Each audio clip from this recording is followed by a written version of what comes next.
Welcome to special debate. నేను సిరిసాగర్. ప్రధానమంత్రి నరేంద్ర మోడీ దక్షిణాఫ్రికా నేలపై అడుగుపెట్టడంతో జోహన్నెస్బర్గ్ కేవలం ఆతిథ్య నగరంగా కాకుండా జియోపాలిటికల్ రంగస్థలంగా మారింది. ఈసారి జరిగే 20వ G20 నాయకుల శిఖరాగ్ర సమావేశం ప్రపంచ శక్తి సమీకరణాలను మార్చే వేదికగా నిలుస్తోంది. సంఘీభావం, సమానత్వం, స్థిరత్వం కోసం G20 సదస్సు జరుగుతోంది.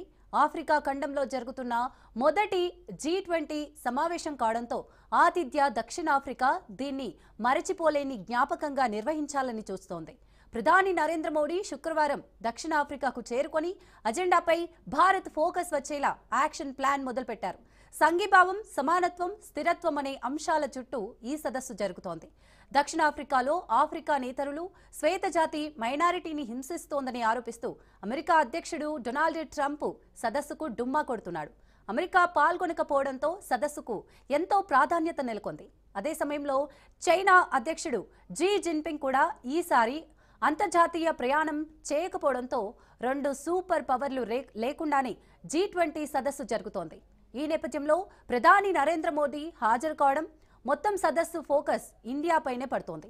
ఈ సదస్సును ఇండియానే లీడ్ చేస్తుందనిపిస్తోంది. సదస్సులో 3 కీలక సెషన్లు జరగనున్నాయి. మోడీ 3 అత్యంత కీలక సెషన్లలో మాట్లాడతారు.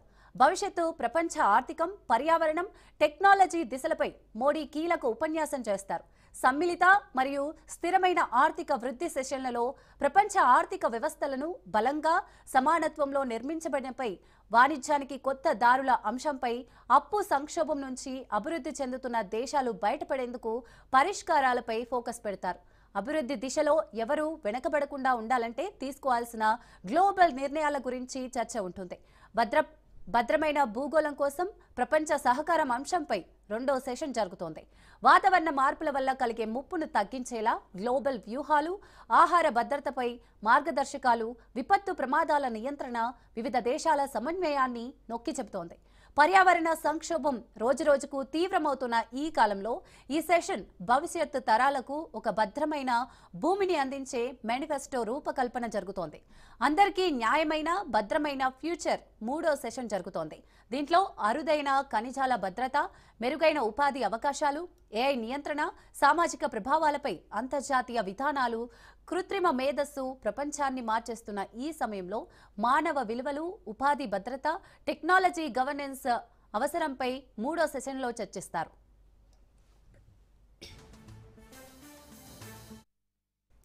2023లో భారతదేశం ఆధ్వర్యంలో ఆఫ్రికన్ యూనియన్ G20లో సభ్యత్వం పొందింది. ఇది గ్లోబల్ సౌత్కు భారతదేశం స్వాగతం పలికింది.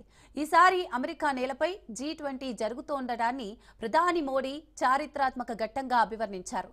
ఒకే భూమి, ఒకే కుటుంబం, ఒకే భవిష్యత్ అనే విజన్ ఇప్పుడు G20లో భారతదేశాన్ని ప్రత్యేకంగా చూసేలా చేస్తోంది. ఈ సదస్సు సైడ్ లైన్స్ లో భాగంగా ఇండియా పలు దేశాల ద్వైపాక్షిక సమావేశాల్లో పాల్గొంటుంది.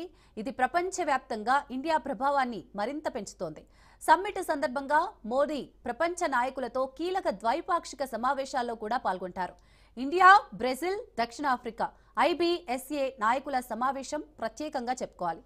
మొత్తం మీద ఈ G20 కేవలం సమావేశంలా మాత్రమే కాదు, ప్రపంచ ఆర్థిక వ్యవస్థలు ఒత్తిడిలో ఉన్న తరుణంలో, వాతావరణ సంక్షోభం తీవ్రత పెరుగుతున్న వేళ, AI భవిష్యత్తుపై అనిశ్చితి నెలకొన్న సమయంలో జరుగుతోంది. జోహన్నెస్బర్గ్ G20 శిఖరాగ్ర సమావేశం ప్రపంచానికి కొత్త దిశ చూపించే చారిత్రాత్మక వేదికగా నిలవబోతోంది.